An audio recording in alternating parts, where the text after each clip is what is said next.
भगवान विष्णु और माता लक्ष्मींकर कहानी।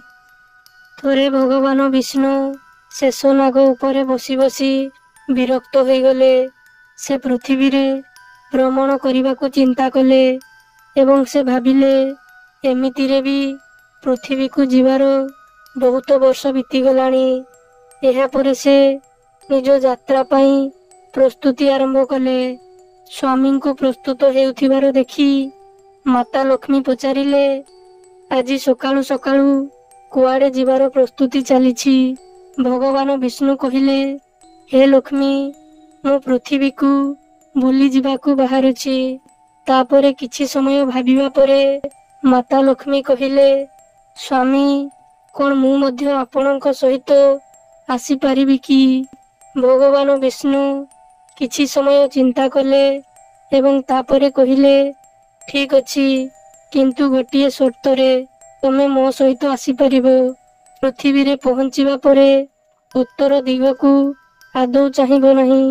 भगवान विष्णुଙ୍କ शर्तरे माता लक्ष्मी राजी हेले एवं से मध्य जीवा पाई प्रस्तुत हेले। तापरे सकाळु सकाळु भगवान विष्णु और माता लक्ष्मी पृथ्वी पृष्ठ रे पहुंची गले। सूर्य मध्य सेतेबेलकू उदय हेउथिले एवं राति रे हालुका वर्षा मध्य हेइथिला। शांतिपूर्ण वातावरण सहित सबुआडे सबुज सबुज दिसुथिला एवं पृथ्वी पृष्ठटी बहुत सुंदर देखा जाउथिला। माता लक्ष्मी मंत्रमुग्ध होई पृथ्वीर सौंदर्यर आनंद नेबाकू लागिले। एहारी भितरे से भूली जाइथिले जे स्वामी तांकू कोन शर्त देइथिले। सबु दिगकू नजर देउ देउ उत्तर दिगकू मध्य देखिबाकू लागिले। से देखिले उत्तर दिगरे गोटिए सुंदर बगीचा अछि, जेउथिरे विभिन्न प्रकारर फूल मध्य फुटिछि। से तुरंत सही बगीचा को जाई एक फूल तोली आनिले। हेले ए कोण? माता लक्ष्मी जेतेबेले आसी देखिले तो भगवान विष्णुଙ୍କ आखिरे लुह थिला। भगवान विष्णु माता लक्ष्मी को कहिले, केबे भी काहाकू न पचारी ता जिनिस को आनिबा आदौ ठीक नुह। ता सहित निज शर्त को मध्य मने पकाई देले। माता लक्ष्मी निजर भूल को बुझी पारिले एवं से करिथिबा भूल पाई भगवान विष्णु को क्षमा मागिले। तापरे भगवान विष्णु माता लक्ष्मी को कहिले, तमे करिथिबा भूल रो दंड तमे अवश्य पाइबो। तमे जेउ माळीर बगीचारू तांकू न पचारी फूल तोली आनिछ ताहा एक प्रकार चोरी। तेणु वर्तमान तमे 3 वर्ष पर्यंत माळीर घरे तांको सेवक भावरे रुह। 3 वर्ष परे मु तुमको पुनर्बार वैकुंठ को डाकिबी। माता लक्ष्मी चुपचाप स्वामी को निर्देश को ग्रहण करिले। तापरे माता लक्ष्मी एक साधारण गरीब झीवर रूप धारण करी सही माळीर घर को जाई पहुंचिले। घरटीर कांथ माटीरे निर्मित होइथिला एवं ऊपर भाग कुटारे। माळीर नाम थिला माधव। सही घरे माधवर स्त्री 2टी पुओ एवं 3टी झील रहुथिले। समस्ते निजर भरण पोषण करिबा पई प्रत्येक दिन निज बगीचारे काम करुथिले। माता लक्ष्मी गरीब झीवर रूप धारण करी सेठारे जाई पहुंचिला परे माधव पचारिला, तमे किए झियो? माता लक्ष्मी कहिले, मु जणे गरीब झियो। मोर एही दुनिया रे देखाशुना करिबा पई केही भी नाहांती। मु बहुत दिनरू भोकिला अछि। मोते कोनोसी भी काम दियंतु। ता सहित मु आपणकर घरर कामरे मध्य आपणଙ୍କୁ साहाय्य करिबी। मोते आपणଙ୍କ घरे कोनोसी भी एक कोणरे रहिबा पई आश्रय दियंतु। माधव जणे बहुत दयालु स्वभावर मनीष थिला। ताकू बहुत दया आसिला।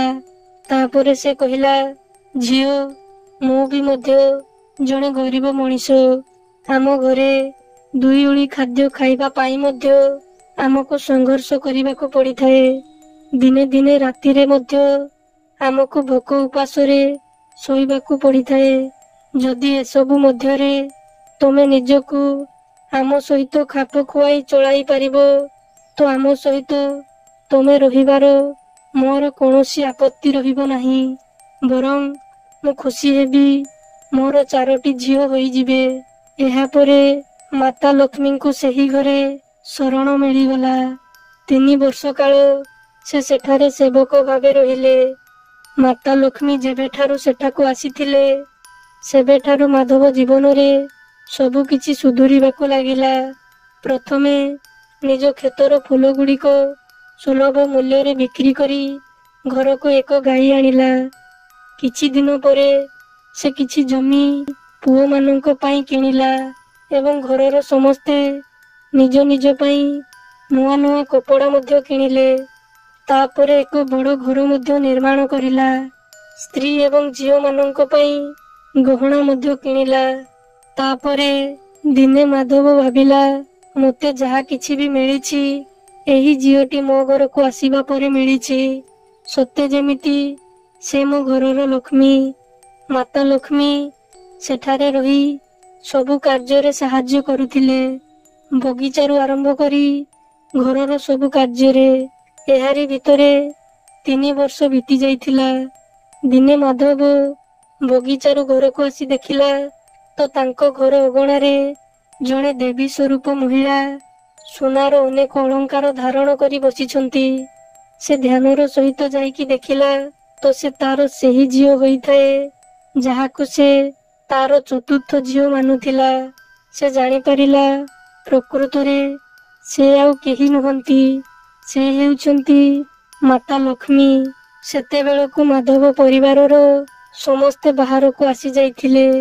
ସମସ୍ତେ ମାତା ଲକ୍ଷ୍ମୀଙ୍କୁ ଦେଖି ଆଶ୍ଚର୍ଯ୍ୟ ହୋଇ ତାଙ୍କ ପାଦ ତଳେ ପଡ଼ିଗଲେ। ତାପରେ ମାଧବ କହିଲା, ଆମକୁ କ୍ଷମା କରିବେ ମାତା, ଆମେ ଅଜାଣତରେ ଆପଣଙ୍କୁ ଆମ ବଗିଚାରୁ ଆରମ୍ଭ କରି ଘରର କାମ ମଧ୍ୟ କରାଇଛୁ। ଅଜାଣତରେ ଏ ବହୁତ ବଡ଼ ଅପରାଧ ହୋଇଗଲା। ମାତା ଆମକୁ କ୍ଷମା କରିଦିଅନ୍ତୁ। ତାପରେ ମାତା ଲକ୍ଷ୍ମୀ ହସିଲେ ଏବଂ କହିଲେ, ମାଧବ, ତମେ ଜଣେ ବହୁତ ଦୟାଳୁ ମଣିଷ। ତମେ ମୋତେ ନିଜ ଝିଅ ପରି ରଖିଲ, ନିଜ ଘରର ସଦସ୍ୟ ପରି। ଏହା ବଦଳରେ ମୁଁ ତୁମକୁ ବରଦାନ ଦେଉଛି, ତୁମ ପାଖରେ କେବେ ହେଲେ ସୁଖ ଏବଂ ଧନ ସମ୍ପତ୍ତିର କମ୍ ରହିବ ନାହିଁ। ତୁମକୁ ସେ ସବୁ ଖୁସି ମିଳିବ ଯାହାର ତମେ ଯୋଗ୍ୟ ହୋଇଥିବ। ଏହାପରେ ମାତା ଲକ୍ଷ୍ମୀ ଭଗବାନ ବିଷ୍ଣୁଙ୍କ ଦ୍ୱାରା ପଠାଯାଇଥିବା ରଥରେ ବସି ବୈକୁଣ୍ଠକୁ ଫେରିଗଲେ। ଶିକ୍ଷା, ମାତା ଲକ୍ଷ୍ମୀଙ୍କୁ ପ୍ରସନ୍ନ କରିବାକୁ ହେଲେ ସଚ୍ଚୋଟ ଏବଂ ଦୟାଳୁ ହେବାକୁ ପ୍ରୟାସ କରନ୍ତୁ ଏବଂ ତା ସହିତ ଓଁ ଶ୍ରୀଂ ହ୍ରୀଂ ଶ୍ରୀଂ କମଲେ କମଲାଲୟେ ପ୍ରସିଦ୍ଧ ପ୍ରସିଦ୍ଧ ଓଁ ଶ୍ରୀଂ ହ୍ରୀଂ ଶ୍ରୀଂ ମହାଲକ୍ଷ୍ମୀ ନମଃ ଏହି ମନ୍ତ୍ରକୁ ପ୍ରତ୍ୟେକ ଦିନ 108 ଥର ଜପ କରନ୍ତୁ।